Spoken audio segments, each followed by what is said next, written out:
Last week, I said good morning to my neighbour, and within about 4 seconds, we were deep in a conversation about whether it was going to rain on Thursday.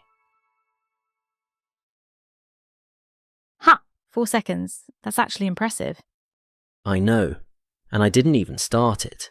He just looked up at the sky, sort of squinted, and went, "Doesn't look good for the weekend, does it?" And off we went. That is so British. I love it. Welcome back to Everyday English Unlocked, everyone. I'm Victoria. And I'm Edward. And today, we are talking about one of the great British traditions, talking about the weather. Right. And if you are learning English, this is genuinely one of the most useful things you can understand about British people. Because if you ever visit the UK or speak to British people, the weather will come up. Guaranteed. 100%. And I think people from other countries sometimes find it a bit strange, actually. Like, why? Why do British people talk about the weather so much? Yeah, I've heard people say it's because British people are shy, or they don't know what to talk about. Is that true? Partly, maybe. But I think there's more to it than that. The first thing you have to understand is that British weather is genuinely unpredictable. Like, not in an exciting way, in a slightly exhausting way. Right. You can have 4 seasons in one day here. I'm not exaggerating. I went for a walk last month. It was sunny when I left the house, then it rained, then there was actually a bit of hail, then the sun came back out, all in about 90 minutes. No, hail as well. Hail. In May. That's Britain. So because the weather changes so quickly, it's always relevant. It always affects your day, and that gives people something real to talk about. That makes so much sense, actually. It's not just small talk. It's actually affecting your life every single day. Exactly. Do I need a coat? Do I need an umbrella? Should I cancel my plans? These are real questions in Britain. Every single morning. Ha! Okay, so there's another reason too, right? I've read that British people use weather as a kind of social tool, like to be polite. Yes, absolutely. This is really interesting. In British culture, talking about the weather is a way of being friendly without getting too personal too quickly. It's safe, it's neutral. Everyone experiences the weather. So it's a way of saying, I'm friendly, I want to chat, without asking something that might feel too private. Yeah. Like, imagine you're in a lift, an elevator, with a colleague you don't know very well. In Britain, there's often a kind of awkward silence, and the weather fills that silence perfectly. Horrible out there today, isn't it? And suddenly, you've connected. You've broken the ice. Oh, broken the ice. I love that phrase. It means you've started a conversation and made things feel more comfortable, right? Exactly right. And the weather is the perfect icebreaker because nobody can argue about it. Well, I mean, sometimes people do disagree about whether it's actually cold or not. Ha, yes, that's so true. But generally, it's safe territory. It's not like talking about politics or money or, you know. Right. Now, Edward, I have to ask you about British understatements because this is something that genuinely confuses people who are learning English. British people describe the weather in ways that seem, well, completely wrong. Yes. We're very good at understatement in this country. So, an understatement is when you describe something as less extreme than it really is. And British people do this constantly with weather. Okay, give me some examples. I need examples. All right. So, it's -5 degrees. It's absolutely freezing. Snow on the ground. And a British person will say, "It's a bit nippy out there." A bit nippy. That's incredible. Nippy just means a little cold, right? Yes. Nippy means cold. Like the cold air is sort of nipping at your skin. But saying, a bit nippy, when it's basically Arctic outside, that's very British. We don't like to complain too dramatically. That's so funny. And then there's another one. Not bad for this time of year. I hear that one a lot. Oh, not bad for this time of year. That's a classic. It basically means the weather is actually quite nice, but the speaker doesn't want to seem too excited about it. Because in Britain, if you say the weather is wonderful, it will immediately get worse. It's like tempting fate. You're superstitious about the weather. Completely.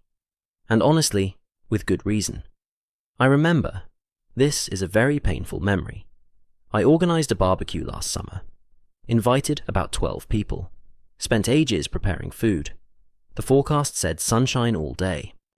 Oh no, I know where this is going. It started raining about 20 minutes after everyone arrived. Not a light shower. I mean, absolutely chucking it down. We all had to squeeze inside the house. 12 adults, garden chairs, a dog, all crammed into my kitchen. Oh no, poor Edward. Was there a dog as well? My friend's dog, yes. A very wet, very excited Labrador. It was a disaster. But also, we had a brilliant time, actually. That's the other thing. British people are very good at laughing about bad weather. That's sort of beautiful in a way. The weather goes wrong and you just adapt and laugh. It builds character. That's what people say. Huh. But honestly, and this is the flip side, when Britain gets a really lovely sunny day, it is the most joyful thing. People go completely overboard. Oh yes, I've noticed this. Everyone suddenly goes outside. Everyone. The parks fill up. People sit outside cafes. Tops come off, which is sometimes a good thing, sometimes not. People are smiling at strangers. It's like the whole country becomes a different place. Mm-hmm. And 15 degrees, which is not very warm at all. 15 degrees in February will have people eating ice cream outside. Because after months of grey skies, 15 degrees feels like a Mediterranean holiday. That's so funny. Back home, if it were 15 degrees, you'd put a coat on. But I totally understand it. It's all about what you're used to. Exactly. Context is everything. And I think that's why British weather shapes the culture in such interesting ways. Like, have you noticed how many waterproof jackets people wear here? Oh my goodness, yes. Everyone has one. Every age group, every style. It's practically the national uniform. And the umbrella, the brolly, as we call it. You should always have one. Always. Even if it looks sunny. Never trust it. Never trust it. Ha! And what about the pub? I feel like the weather and the pub are connected somehow. Oh, absolutely they are. The traditional British pub exists partly because the weather is so bad. You need somewhere warm and cosy to go. Somewhere with a fireplace and a good pint. When it's grey and cold outside, the pub it's a refuge, really. Right, yeah, that totally makes sense. And then when the sun comes out, everyone spills out onto the pavement with their drinks. Exactly. The beer garden becomes the most popular place in Britain the moment there's a bit of sunshine. It's almost like the pub is the British answer to all weather conditions. Cold? Go inside. Sunny? Go to the garden. Raining? Stay at the bar and talk about how much it's raining. Ha! The perfect system. Now, Edward, I want to go back to something you said earlier. You said chucking it down. Can you explain that one? Because I think some of our listeners might not know it. Yes. Chucking it down means it's raining very heavily, like the rain is being thrown or chucked from the sky. It's very informal, very British. You'd say, it's absolutely chucking it down out there. You wouldn't say it in a formal meeting, but you'd hear it everywhere else. I love that.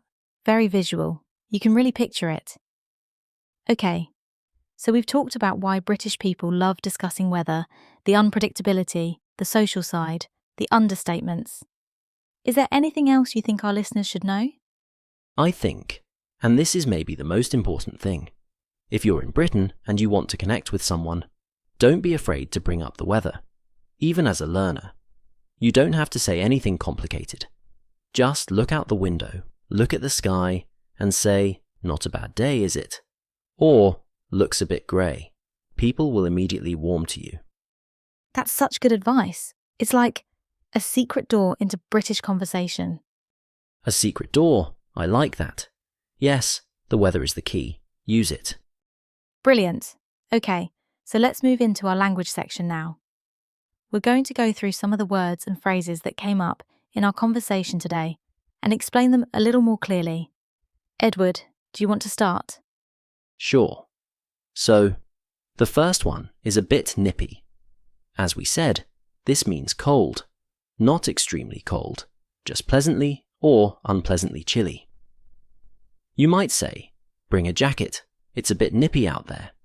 It's very common in everyday British conversation. Great. And the next one is chucking it down. This means heavy rain, very heavy, like not drizzle, not a light shower, proper, serious rain. I got soaked. It was absolutely chucking it down. It's informal, so use it with friends, not in a business email. Yes, maybe not in a business email. The next phrase is, not bad for this time of year. This is a typical British understatement. It means the weather is actually quite nice, but we're saying it carefully in case it changes. Oh, the sun's out. Not bad for this time of year. It sounds a bit cautious, but that's intentional. And then we have April showers. This is a set phrase. It means the short, sudden rain showers that often happen in April in Britain. There's even an Old English saying, April showers bring May flowers.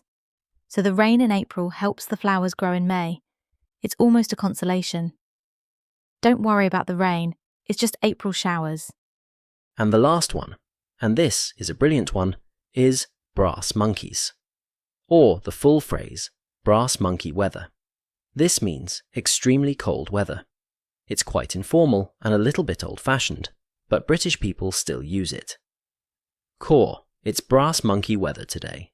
Just so you know, it has an interesting history, but the meaning now is simply, it is very, very cold. Yes, it's a colourful one. So to recap, we've got a bit nippy for cold, chucking it down for heavy rain, not bad for this time of year, for cautiously good weather, April showers for spring rain, and brass monkey weather for absolutely freezing. 5 brilliant phrases to help you sound a little more British. Use them wisely, or use them with your British friends and see how they react. That could be fun. Please do. And let us know what happens. Right, that brings us to the end of today's episode of Everyday English Unlocked. Thank you so much for spending time with us today. Yes, a big thank you from me too. Whether you listened on a rainy day or a sunny one, we hope it was useful and maybe a little bit entertaining. Now, here's something we'd love to know. Leave us a comment below and tell us, what is the weather like in your country? Do people talk about it as much as British people do? We always love reading your comments. It's honestly one of our favourite parts of making this show. And if you're enjoying Everyday English Unlocked, please do subscribe. It really helps us, and it means you won't miss the next episode. We have lots more conversations about British life and culture coming very soon. Until next time, stay warm, carry an umbrella, and keep practicing your English.